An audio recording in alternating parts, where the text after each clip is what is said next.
मैंने ये कैलाश का साँचा अपने कल्पना से बनाया है, परंतु इसे वास्तविकता में परिवर्तित करना तो केवल प्रभु के हाथों में है। पता नहीं कब वो मेरा स्वप्न पूरा करेंगे, पता नहीं कब प्रभु देवी सती का प्रेम स्वीकारेंगे,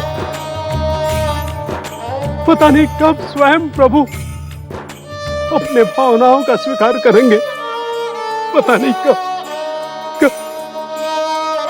नंदे!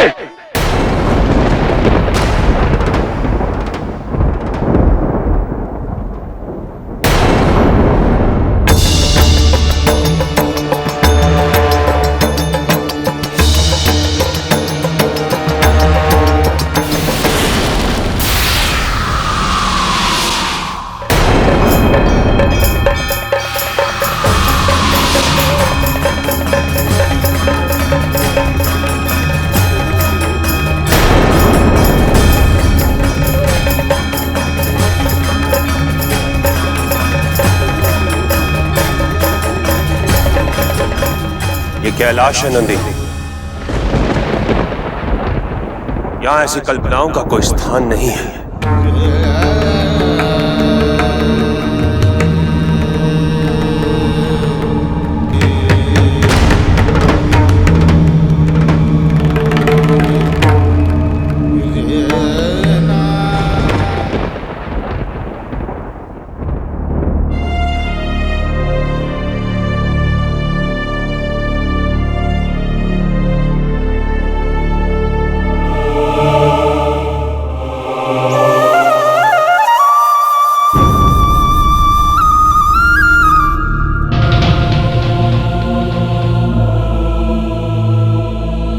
दीदी, आप यहाँ क्या कर रही हैं? आप जाइए यहाँ से। यदि पिताजी ने आपको यहाँ देख लिया तो वो बहुत क्रोधित होंगे।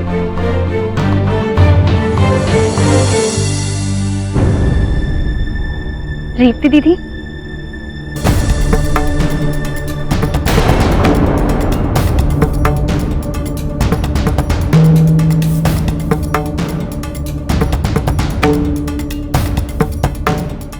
आप यहाँ क्या कर रही हैं?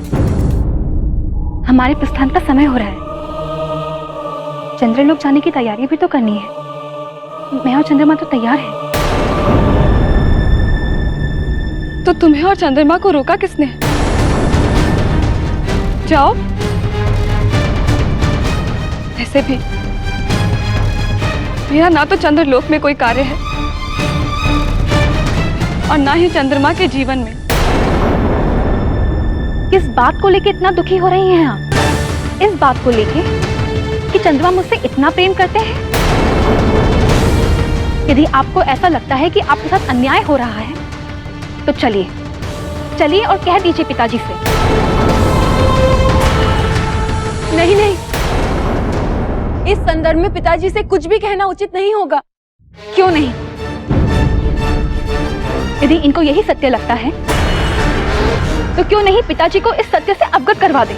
किस सत्य से अवगत कराने की बात चल रही है?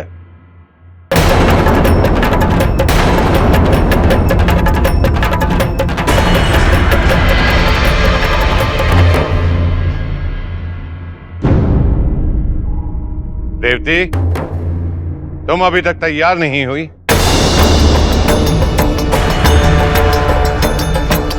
क्या हुआ? तुम चंद्रलोक नहीं जाना चाहती हो? जी पिताजी, मेरी इच्छा नहीं है। इच्छा नहीं होने का कोई तो कारण होना चाहिए।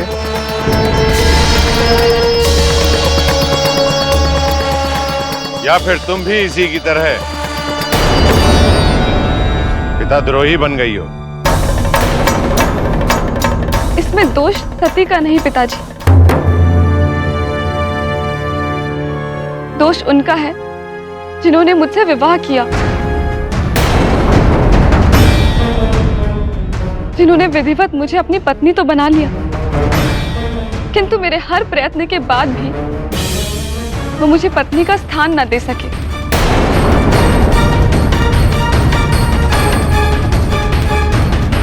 ना ही अपने मन में ना ही अपने जीवन में। और अब तो उन्होंने और भी स्पष्ट कर दिया है कि वो मुझसे हर संबंध तोड़ देना चाहते हैं। क्या ये सत्य है?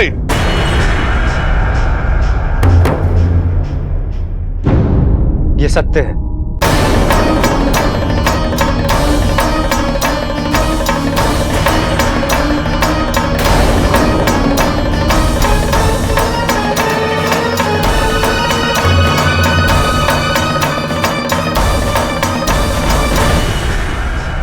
केवल परिवार की दृष्टि से नहीं, चंद्रमा का यह अपराध पूरे समाज के विरुद्ध है।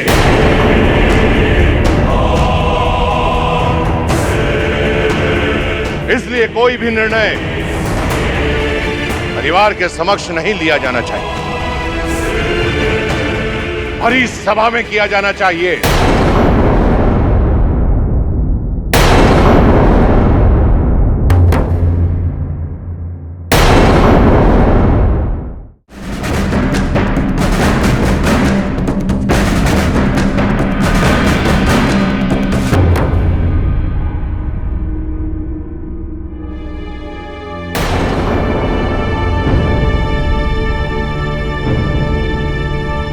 चंद्रमा,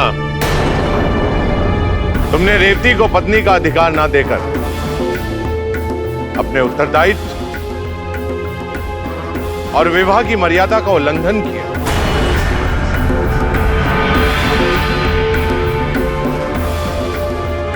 मैं प्रजापति दक्ष तुम्हें यह आदेश देता हूं कि तुम्हें रेवती को पत्नी का स्थान देना होगा।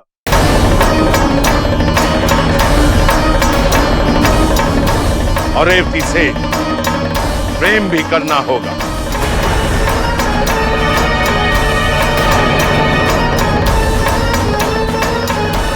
क्षमा कीजिएगा प्रजापति,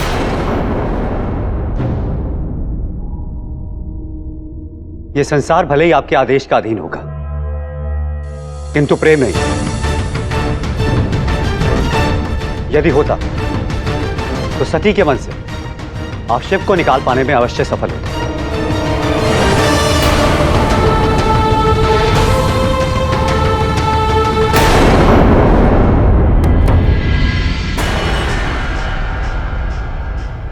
सती के विद्रोह से बहुत अधिक प्रेरित हो तुम,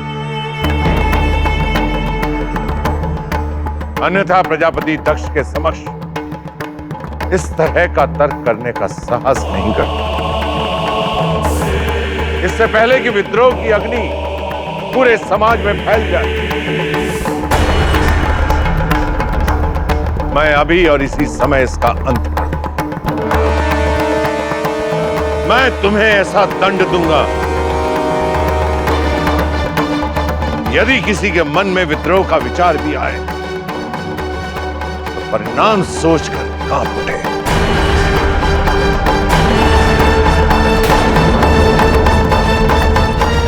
इच्छा के विरुद्ध प्रेम करना, इससे बड़ा दंड कोई और नहीं है प्रजापति।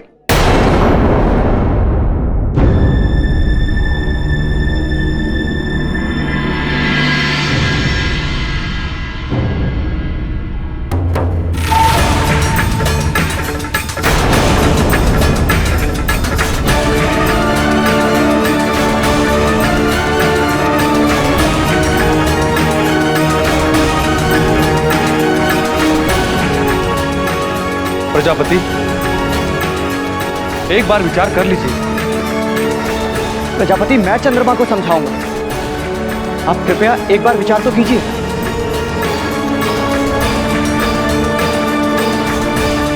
पिताजी, इन्हें दंड मत दीजिए पिताजी। हाँ पिताश्री, दंड देने से मुझे इनका प्रेम तो नहीं मिल जाएगा, फिर क्यों? इन्हें क्षमा कर दीजिए, मैं विनती करती हूँ आपसे। बस, अब बहुत देर हो चुकी है। अपनी ब्याहता को पत्नी का स्थान न देकर तुमने घोर अपराध किया है चंद्रमा। इसलिए मैं ब्रह्मपुत्र प्रजापति दक्ष तुम्हें क्षय होने का श्राप देता हूं।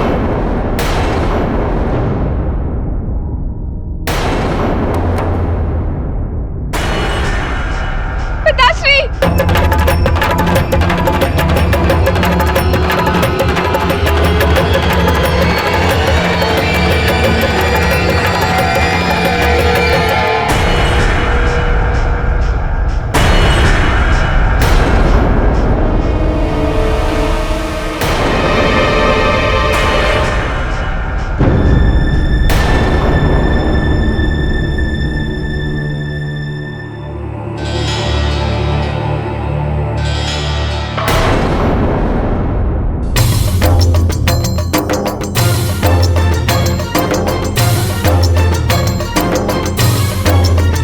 क्या वंशुया?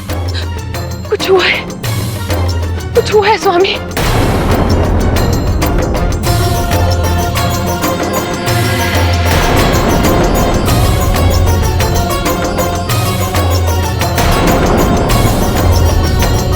चंद्रमा को अवश्य कुछ हुआ है।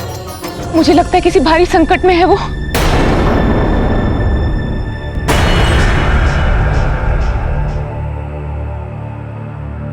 हमें उसके पास जाना चाहिए।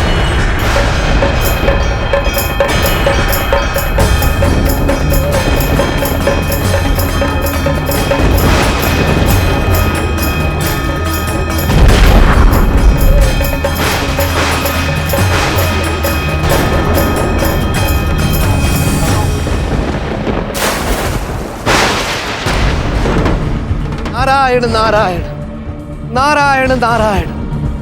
प्रणाम प्रभु। महादेव, प्रजापति को बढ़ावा देने का परिणाम देख लिया आपने। वो आप जगत पिता हैं और इसी कारण आपका ये एकाकीपन, आपकी उदासीनता संसार के लिए, प्रकृति के लिए अच्छी नहीं है प्रभु। आपको कुछ करना होगा प्रभु, आप ही को कुछ करना होगा।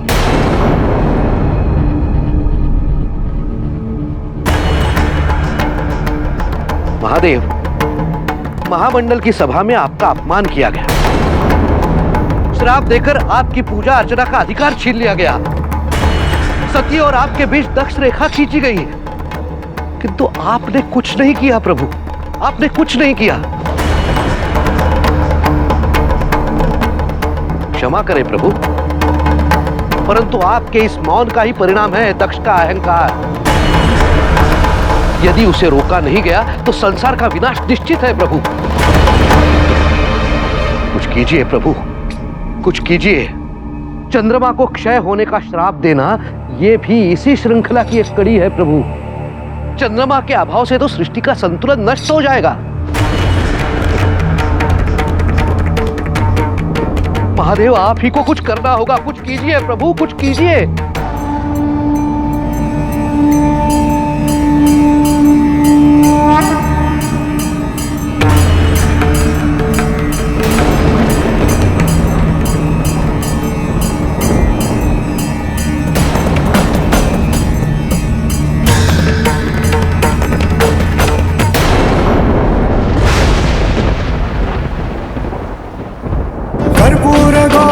करुणावतारं संसारसारं भुजगेन्द्रहारं कर्पूरगौरं करुणावतारं संसारसारं भुजगेन्द्रहारं सदा वसन्तं हृदयारविन्दे सदा वसन्तं हृदयारविन्दे भवं भवानी सहितं नमामि भवं भवानी सहितं नमामि।